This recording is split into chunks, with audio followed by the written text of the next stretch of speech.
Hello, students, welcome back. We will go straight to the point of discussion today. अब इस chapter के कुछ topics बाकी हैं जिनको आज हम कवर अप कर लेते हैं. लास्ट वीडियो में हम लोगों ने मिक्स फार्मिंग तक किया. आज स्टार्ट करते हैं डेयरी फार्मिंग से. डेयरी का मतलब होता है milk and its milk products, all right, in very simple terms. So let us go into the characteristics of dairy farming. Dairy farming का सबसे पहला कैरेक्टरिस्टिक ये है that dairy is the most advanced and efficient type of rearing of milk animals. Now rearing का मतलब क्या होता है? पालना. मिल्च का मतलब होता है या मिल्चिंग का मतलब होता है मिल्क प्रोड्यूसिंग एनिमल्स, मतलब जो एनिमल्स जो दूध देते हैं. For example cows, buffaloes, goats etcetera.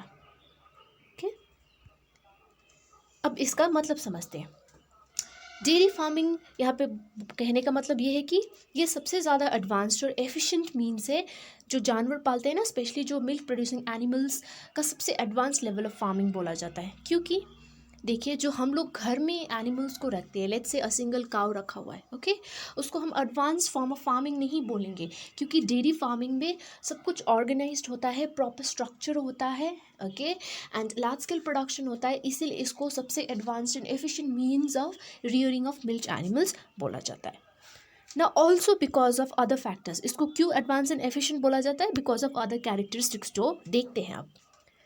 दूसरा कैरेक्टरिस्टिक है it is highly capital intensive. Now dairy farming करने के लिए मतलब ह्यूज इन्वेस्टमेंट चाहिए, चाहे वो इंफ्रास्ट्रक्चर हो, चाहे वो रिसोर्सेस हो, चाहे वो मनी हो. ओके, बिसाइड्स क्या होता है? कैपिटल इंटेंसिव इसलिए भी होता है क्योंकि डेयरी फार्मिंग स्टैब्लिश करने के लिए हमें एनिमल्स को रखने के लिए एनिमल शेड्स चाहिए, स्टोरेज फैसिलिटी चाहिए फॉर फॉडर, उनके खाने का रखने के लिए स्टोरेज फैसिलिटी चाहिए, उनको फीड करना ज़रूरी है, एंड उनका दूध जो निकाला जाता है उसके लिए मिल्चिंग मशीन चाहिए, जो पूरा का पूरा डेयरी कॉस्ट के टोटल कॉस्ट में ऐड हो जाता है. इसलिए इसको हाईली कैपिटल इंटेंसिव फार्मिंग भी बोला जाता है. ओके, ना बिसाइड्स दैट डेयरी फार्मिंग में स्पेशल एम्फेसिस दिया जाता है उनके कैटल ब्रीडिंग पे, हेल्थ केयर पे एंड वेटनरी सर्विसेज पे. Breeding means special breeding, special breed के एनिमल्स, जैसे कि स्पेशल ब्रीड के काउज एंड बफेलोज रखा जाता है, उनके हेल्थ का ख्याल रखना पड़ता है.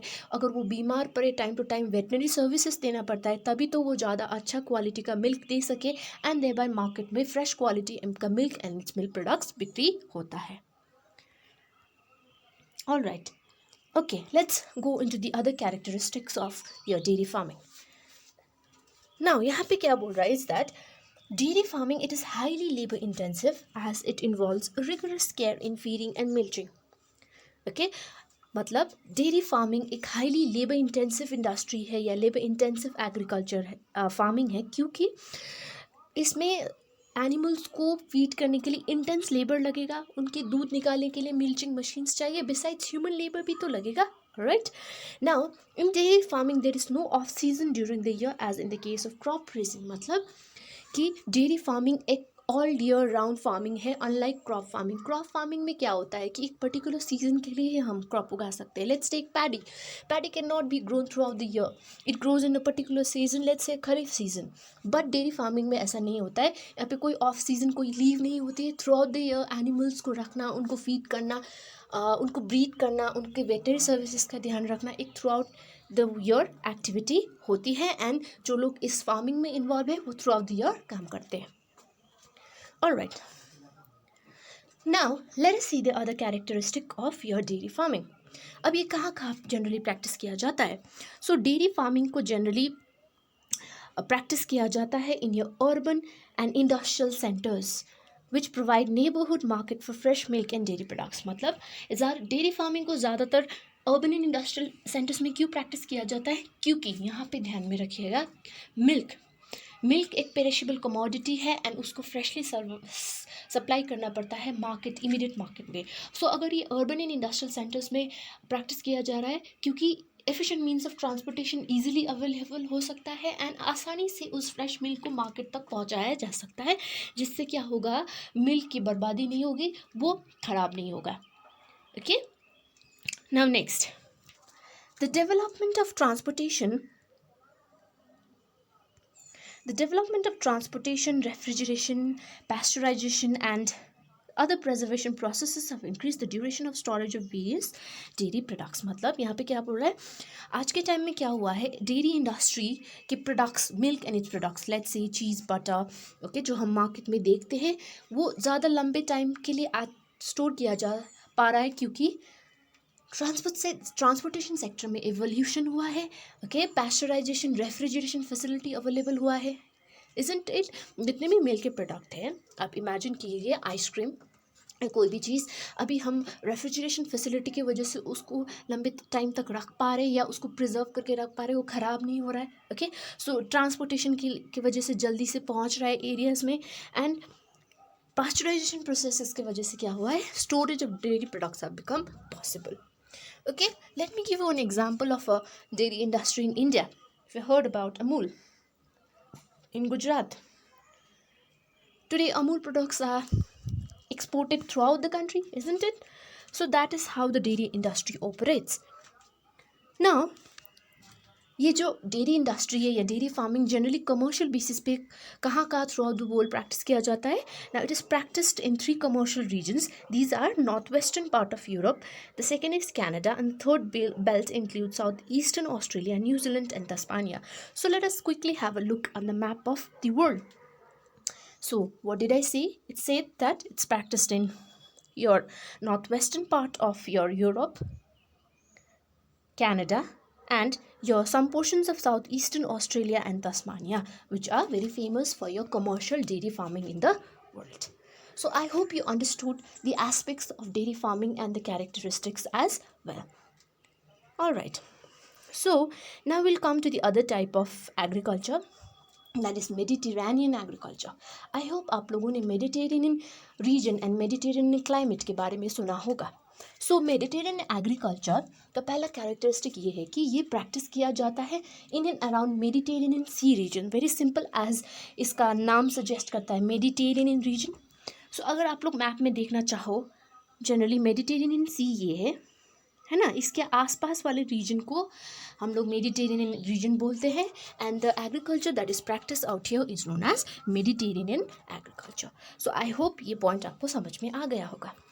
अब इसका दूसरा कैरेक्टरिस्टिक ये है कि Mediterranean agriculture is highly specialised commercial agriculture.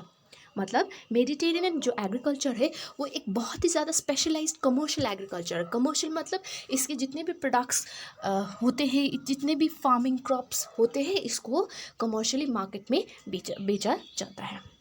Okay, so as I said, it is practiced in countries on either side of the Mediterranean Sea in Europe, also in parts of North Africa from Tunisia to Atlantic coast, southern California, central Chile, southwestern parts of South Africa, and south and southwestern parts of Australia. ठीक है, so in regions में Mediterranean type of agriculture practice किया जाता है. Now as you know Mediterranean, the word Mediterranean अगर हम इसको climate से जोड़ के देखें तो कैसा टाइप ऑफ क्लाइमेट है, ये एक मॉडरेट या favourable type of climate provide करता है.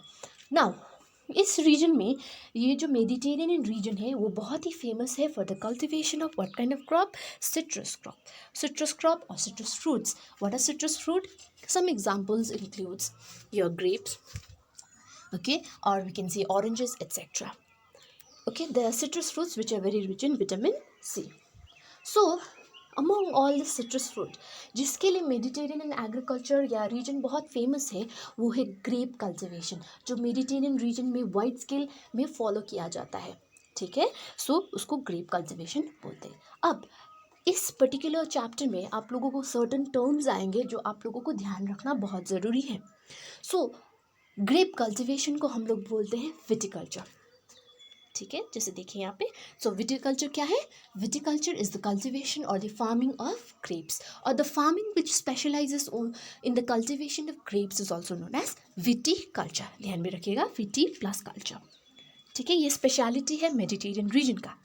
नाउ ग्रेप्स, जो हायर क्वालिटी ग्रेप्स होते हैं ना, इस रीजन में वाइन प्रोडक्शन के लिए यूटिलाइज किया जाता है. Remember, so because of the grape cultivation this area is also famous for the production of high quality wines. If you have heard of France and other countries producing wine, ठीक है। सो high quality को तो wine बनाने के लिए use किया जाता है, जो बहुत सारे कंट्री में से एक्सपोर्ट होता है।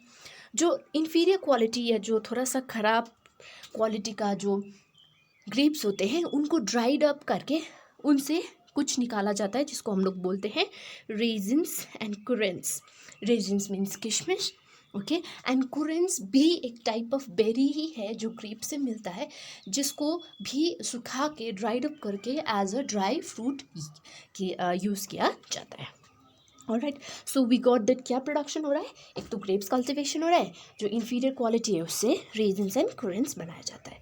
ना बिसाइड्स ग्रेप्स ये रीजन ऑल्सो फेमस है for the cultivation of your olives and figs. Olives आप लोगों ने खाया होगा in your pizzas, even figs, okay, figs are also a type of fruit which is grown, which is a type of citrus fruit in this Mediterranean region. Okay, so I hope यहाँ तक आप लोगों को समझ में आया होगा। अब देखिए, जो मेडिटेरेनियन रीजन है या मेडिटेरेनियन एग्रीकल्चर है, उसका क्या एडवांटेज है। उसका ये एडवांटेज ये है कि ये बहुत ज़्यादा वैल्यूएबल क्रॉप्स ग्रो करता है, जैसे कि valuable fruits like I said grapes and vegetables. ये जनरली किस सीजन में ग्रो किया जाता है मेडिटेरेनियन रीजन में, विंटर सीजन में, remember it. Okay, so what happens is that your valuable fruits and vegetables are grown during the winter season, और ये जो फ्रूट्स एंड वेजिटेबल्स उगाया जाता है वो बहुत ज़्यादा डिमांड है कौन से मार्केट में, European and north American markets में ये मेडिटेरेनियन रीजन के fruits and vegetables in great demand है। मतलब यहाँ से अमेरिकन एंड यूरोपियन कंट्रीज़ में एक्सपोर्ट किया जाता है विच सीजन, या winter season, okay, which brings great amount of profit for the farmers living in the Mediterranean areas. Okay, so this was all about the characteristics of your Mediterranean agriculture. Now we'll move on to the next type of agriculture, जिसको बोलते हैं हम market gardening and horticulture. Excuse me. Okay, market gardening and horticulture. देखिए, market gardening मतलब farming किया जा रहा है, गार्डनिंग किया जा रहा है for the purpose of selling in the market. ठीक है, अब देखिए, first characteristic market gardening and horticulture का ये है कि ये टाइप ऑफ फार्मिंग भी स्पेशलाइज करता है इन the cultivation of high value crops, मतलब जिसका डिमांड अच्छा हो मार्केट में एंड जो यूजुअली प्रॉफिट दे, वो हाई वैल्यू क्रॉप्स होते हैं, जैसे कि वेजिटेबल्स, फ्रूट्स एंड फ्लावर्स। मतलब ये जो चीज़ है ना, ये इसको तो फटाक से हमें बेच देना पड़ता है ना, ये लॉन्ग ड्यूरेशन के लिए नहीं रखा जाता है, so that's why it's high value crops. Okay, so ये वेजिटेबल, फ्रूट्स एंड फ्लावर्स कहाँ के लिए प्रोडक्शन किया जाता है, ये कहाँ बिक्री किया जाता है, specially in the urban markets या अर्बन एरियाज़ के लिए ये प्रोडक्शन किया जाता है। Okay, so that was our first characteristic. What was that, was cultivation of your high value crops. Now again, जैसे हम लोगों ने अर्लियर एक टर्मिनोलॉजी देखा विटिकल्चर, यहाँ पे भी एक टर्मिनोलॉजी आया है horticulture. So horticulture means it's the cultivation of vegetable fruits and flowers. ठीक है, हॉर्टिकल्चर में वेजिटेबल फ्रूट्स एंड फ्लावर्स का प्रोडक्शन होता है, इसलिए उसको हॉर्टिकल्चर बोलते हैं। Okay, now let us see the next characteristics. देखो, मार्केट गार्डनिंग या हॉर्टिकल्चर जब होता है ना, तो इसमें क्या है कि जो फार्म साइज होते हैं ना, वो छोटे होते हैं। ठीक है, so the vegetable fruits and flowers are grown on smaller size of farm, alright, and are located where there are good transportation links with the urban center where high income group consumers is located। मतलब farm size of small as we came to know, and ये ज़्यादातर जो market gardens है ना, वो कहाँ located होते हैं, वहाँ पे लोकेटेड होते हैं जहाँ पे बेटर मीन्स ऑफ ट्रांसपोर्टेशन हो, ताकि क्या करे कि let me give you an example. Let's say this is a market garden, okay, or let's say this is a horticulture whatever garden. Now it will be located near an urban area. Let's take this is an urban center. Now this garden is located or connected with the urban center with the means of very good means of transportation. Okay, so अगर ये connected है better means of transportation से, तो क्या होगा, यहाँ से आसानी से हम लोग इस अर्बन सेंटर में अपना सामान एक्सपोर्ट कर सकते हैं, एंड स्पेशली उस अर्बन एरियाज़ में एक्सपोर्ट किया जाता है जहाँ पे हाई इनकम कंज्यूमर रहते हैं। क्यों? क्योंकि हाई इनकम कंज्यूमर्स में फ्लावर्स एफिशिएंट क्वालिटी के वेजिटेबल्स ग्रेट डिमांड में रहते हैं and they will be able to buy it at even a higher price, मतलब वो हायर प्राइस में भी खरीद पाते, इसलिए उसका लोकेशन इस तरह से होता है. Now next characteristic of market gardening and horticulture. Now, market gardening and horticulture is both labor intensive and capital intensive and lays emphasis on the use of irrigation, HYV seeds, fertilizers, insecticide, greenhouses and artificial heating in colder regions. मतलब हमें क्या पता चल रहा है कि ये जो मार्केट गार्डनिंग है वो एक तो बहुत लेबर इंटेंसिव है, मतलब हमें लेबर लगाना पड़ेगा from your activities of either sowing the seeds or harvesting the crops, है ना. Besides क्या है, ये कैपिटल इंटेंसिव भी है, इसमें कैपिटल भी लगेगा, इंफ्रास्ट्रक्चर भी लगेंगे, रिसोर्सेज भी लगेंगे एक मार्केट गार्डन या हॉर्टिकल्चर स्टैब्लिश करने के लिए. ठीक है, खर्चा क्या चीज़ में होता है, एम्फोसिस है कि इरिगेशन लगाना पड़ता है जिस एरिया में इनफ रेनफॉल नहीं है. HYV सीड्स यूज़ किया जाता है to grow high value vegetable fruits and flowers. Okay, we have to use fertilisers, insecticides, greenhouses and artificial heating in colder regions. Now greenhouses means if you are seen in the colder regions, what happens, we'll find a house that is a glass house. यहाँ पे special variety of crops breed किया जाता है. Okay, यहाँ पे special variety of crops breed किया जाता है एंड इसको स्पेशली ग्लास हाउस से प्रोटेक्ट करते हैं ताकि ये इंटरनली हीट हो एंड बाहर के कोल्ड से प्रोटेक्टेड रहे and that's why this high value crops can be grown in your greenhouse specially in your colder areas. That's why it is capital intensive as well as labour intensive. Okay, now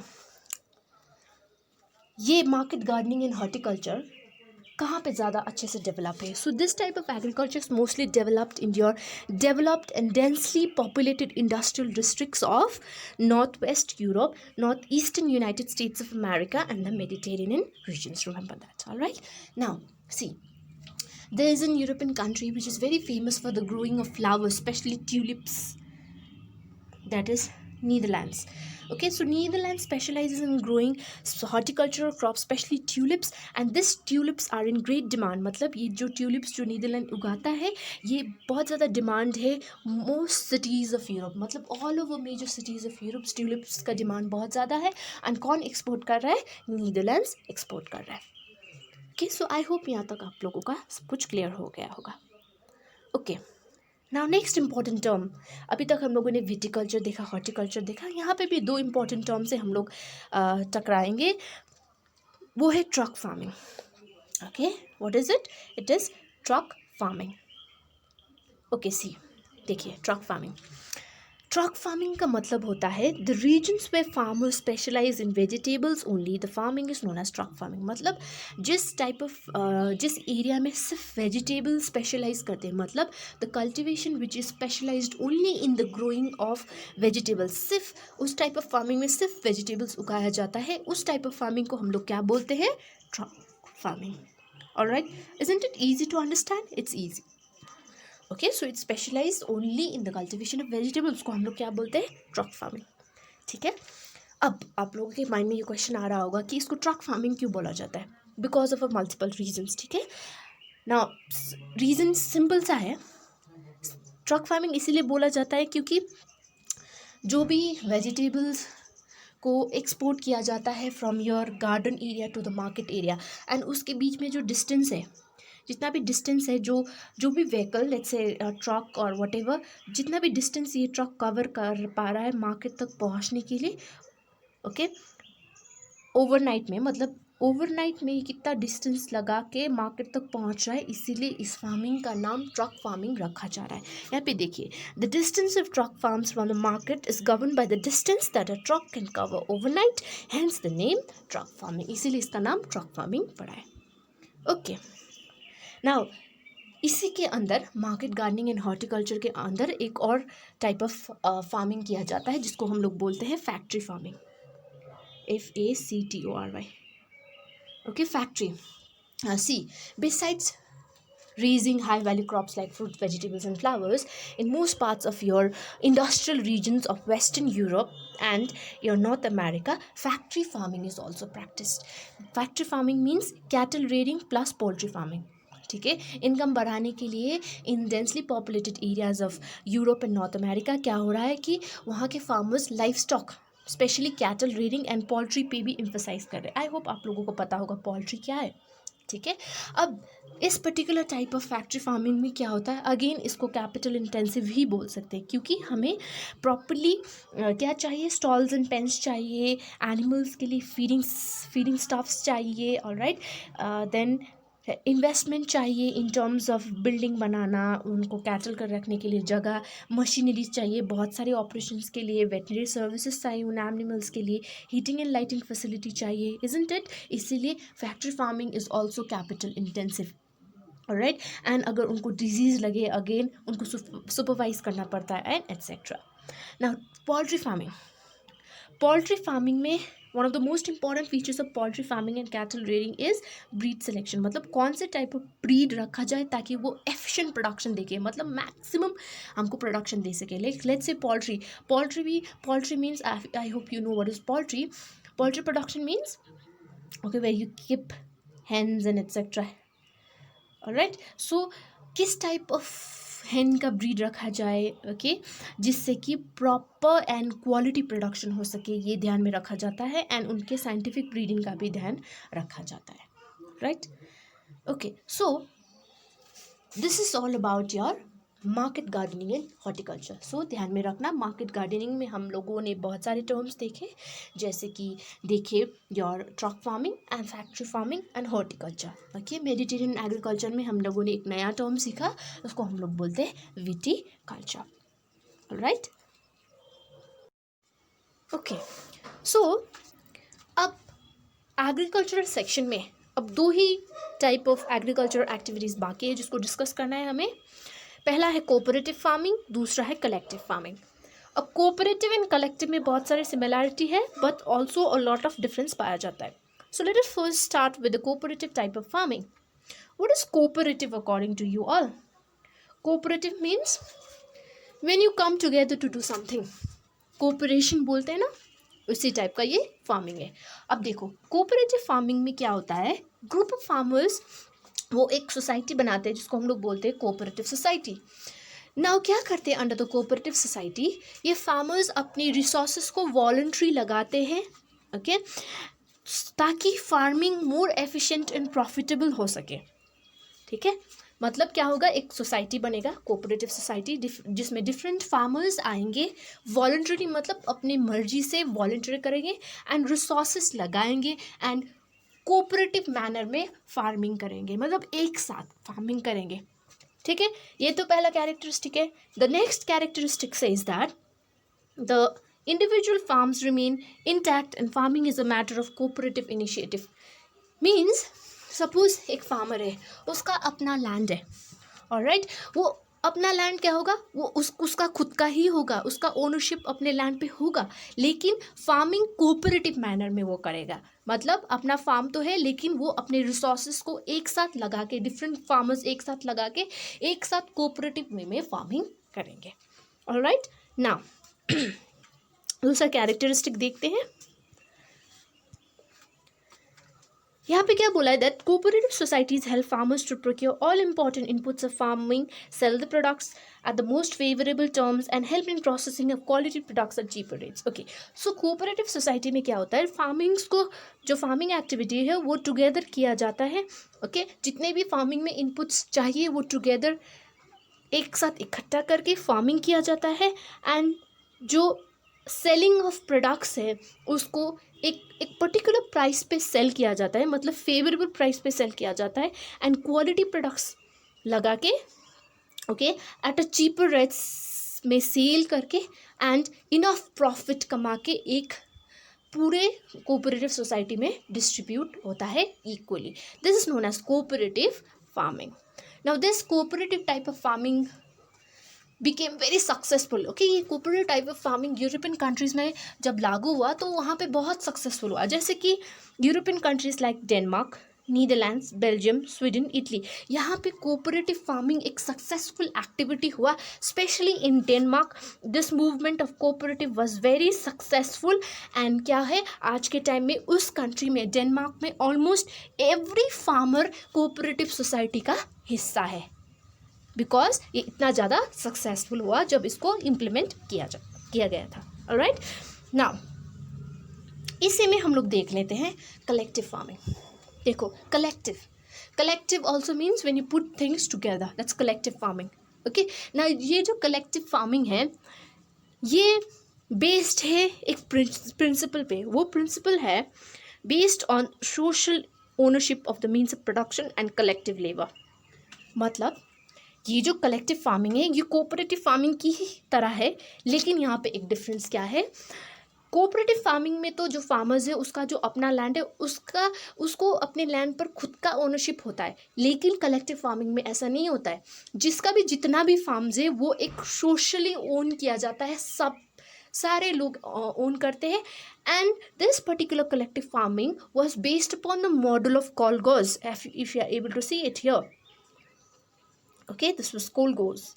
So this particular collective farming is based on the model of Kolgos, and this collective farming was introduced in the erstwhile Soviet Union in Russia.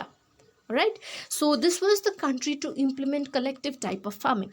Now यहाँ पे तुम लोगों को मैं बहुत simply समझा देती हूँ। यहाँ पे क्या होता है कलेक्टिव फार्मिंग में, इज दैट किसी के पास अपना इंडिविजुअल राइट नहीं होता है। फार्म के पास क्या होता है, फार्मर्स को छोटा सा हिस्सा ही दिया जाता है, बहुत स्मॉल अमाउंट ऑफ प्लॉट दिया जाता है ताकि वो खुद के रिक्वायरमेंट के लिए क्रॉप्स ग्रो सके। लेकिन बाकी क्या होता है, और बाकी पार्ट ऑफ लैंड ओन्ड होता है, कलेक्टिवली ओन किया जाता है, एक सोशल ओनरशिप होता है, एंड उसका हाफ राइट होता है स्टेट गवर्नमेंट के पास। ओके, तो state owns half of the farms that is owned. ठीक है, मतलब पूरे लैंड पे फार्मर्स का अपना राइट नहीं होता है। और यहाँ से जो भी प्रोडक्शन होता है सोशली कलेक्टिवली, जो भी लेबर लगा के इनपुट्स टुगेदर लगा के जो प्रोडक्शन होता है उसको बेचना पड़ता है स्टेट गवर्नमेंट को। ओके, मतलब हाफ ऑफ द प्रॉफिट जाता है स्टेट गवर्नमेंट को। सो फार्मर्स को क्या करना पड़ता है, अपना half of the profit state government को सेल करना पड़ता है। ओके, मतलब जितना भी चीज़ है फार्मर्स के पास, चाहे लैंड हो, लाइफ स्टॉक हो, लेबर हो, वो कलेक्टिवली एक सोशली सारे लोग ओन करते हैं, जितने भी फार्मर्स हैं। एंड स्टेट गवर्नमेंट के पास भी ओनरशिप होता है, एंड जितना प्रोडक्शन होता है उसका प्रॉफिट किसके पास जाता है, स्टेट गवर्नमेंट के पास जाता है। एंड इसको बेस्ड किया गया है ऑन द मॉडल ऑफ कोलगोस। सो देख सकते हैं कहीं ना कहीं कोऑपरेटिव का भी थोड़ा कैरेक्टरिस्टिक्स है, लेकिन बहुत ज़्यादा डिफरेंस भी है।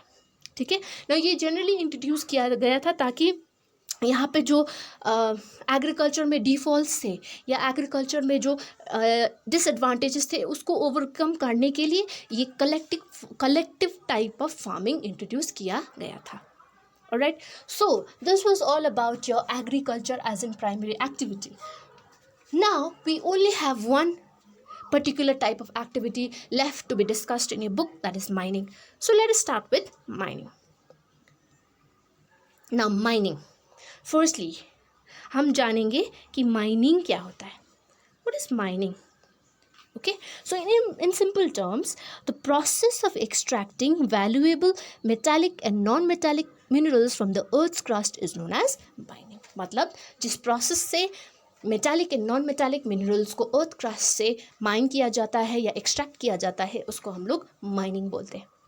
Now in the previous time activities like agriculture, hunting ही ज़्यादा फेमस था या पीपल वो dependent on these activities. Mining बहुत बाद में आया। ठीक है, जब डिस्कवरी स्टार्टेड। डिस्कवरी कैसे हुआ, मिनरल्स का एक्सट्रैक्शन इस तरह हुआ जब the people started making stone weapons. Okay, they started using stone weapons to kill down animals. इस तरह से डिस्कवरी स्टार्ट हुआ।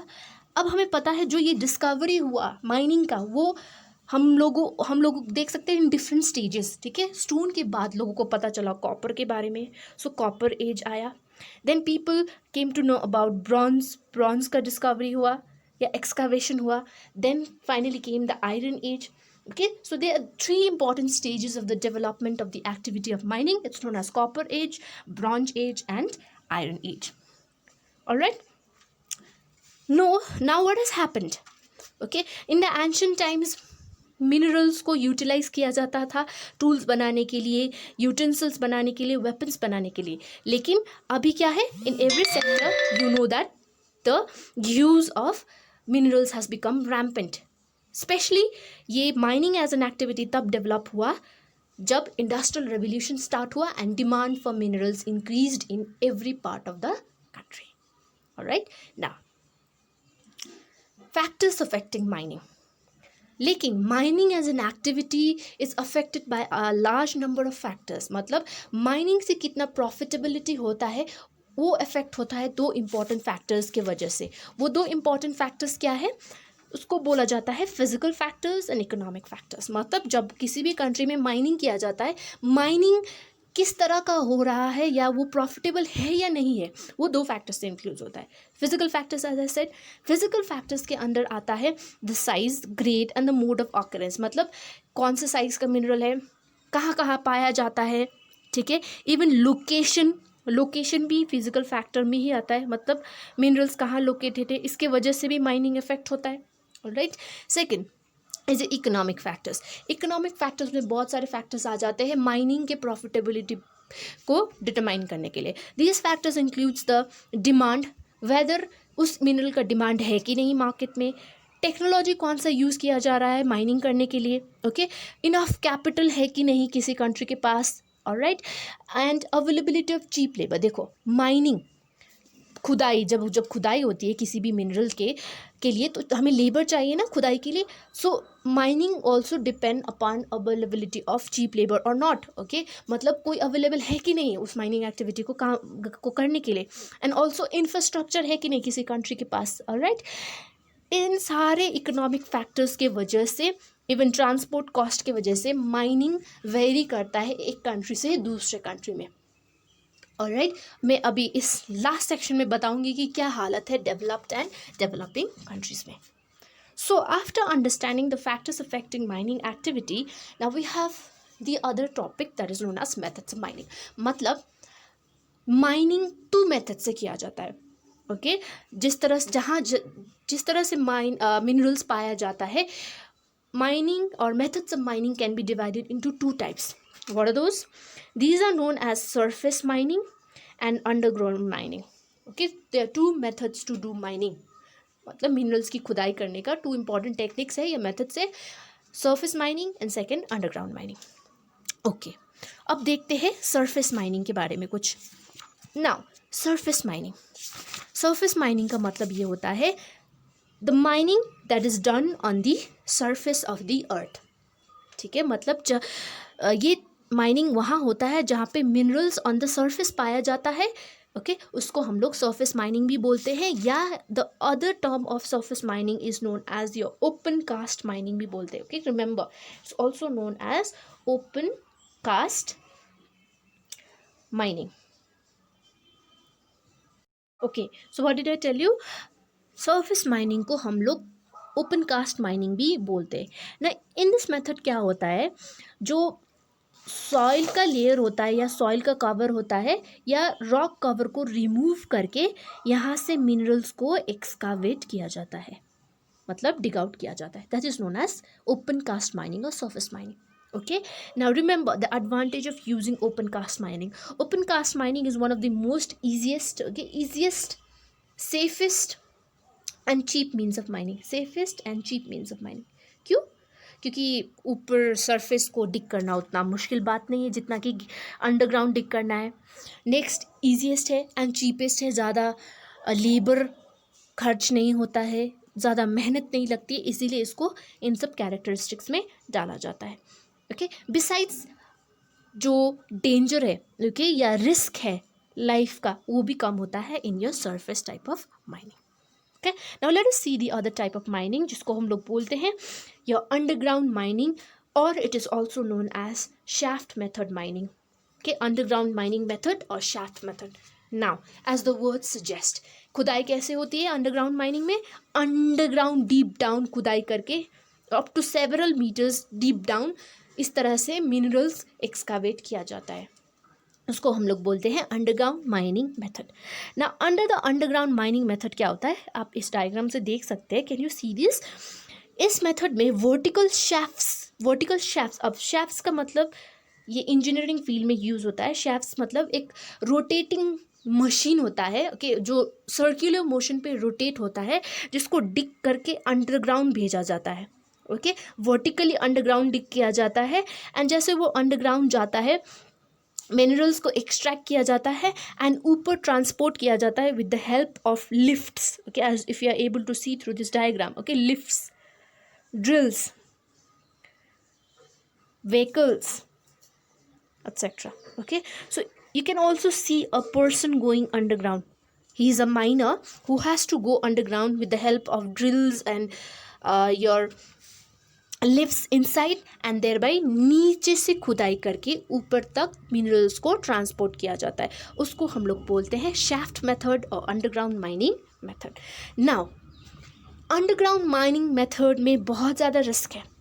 रिस्क ये है कि बहुत टाइम अंडरग्राउंड माइनिंग करने में पॉइजनस गैस लीक हो सकते हैं। ओके, फायर्स, फ्लड्स, या तो दीवार गिर गया है आसपास का, इससे बहुत सारे लोग मर जाते हैं। आप लोगों ने सुना ही होगा न्यूज़ में दैट कोल माइंस में लेबरर्स मर गए because of all this factors. Okay, poisonous gases की वजह से या तो वॉल गिर जाता है। Okay, there is lot of risk involve in doing mining activity, especially underground mining method. Okay, so I hope you all are clear with this concept.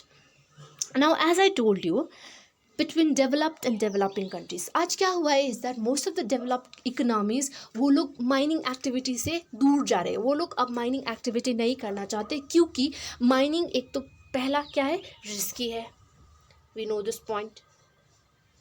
Okay, next क्या है developed countries में, जो labour है, specially cheap labour, okay, cheap labour ये मिलना मुश्किल हो जाता है इन योर डेवलप्ड कंट्रीज़ में। लेकिन जो डेवलपिंग कंट्रीज़ है वो क्या कर रहे हैं, डेवलपिंग कंट्रीज़ में ईजीली क्या होता है, ईजी अवेलेबिलिटी ऑफ लेबर होता है। Okay, so what happens in your developed country is that there is easy availability of cheap labor. You'll get a lot of people, you will get a number of people who can work under the mining. If you have heard, in India a lot of people are working under coal mines, okay, in your excavating diamond, copper, bauxite, etc. So it's very easy to get cheap labor in developing countries, because now see, developing countries में mining activity क्यों इतना ज़्यादा हो रहा है, क्योंकि as तो cheap labour हो गया। नेक्स्ट क्या है, industries. Developing countries are moving towards a phase of development, so a lot of industries are coming up, है ना। एंड इंडस्ट्रीज को क्या चाहिए, मिनरल्स चाहिए। मिनरल्स कैसे मिलेगा हमें, माइनिंग एक्टिविटी से मिलेगा। सो डेवलपमेंट के लिए वी रिक्वायर मिनरल्स, इसलिए mining as an activity is increasing in our context और in developing countries. Now, most of the parts of your Africa, few countries of South America and Asia, they have over 50% of the earnings from the minerals alone. Remember, 50% earning is from your extraction of minerals. Alright, so I hope you all have understood this topic. So, we have come to the end of the chapter covering the entire portion. So keep connected. I'll be posting other chapters as well. Thank you.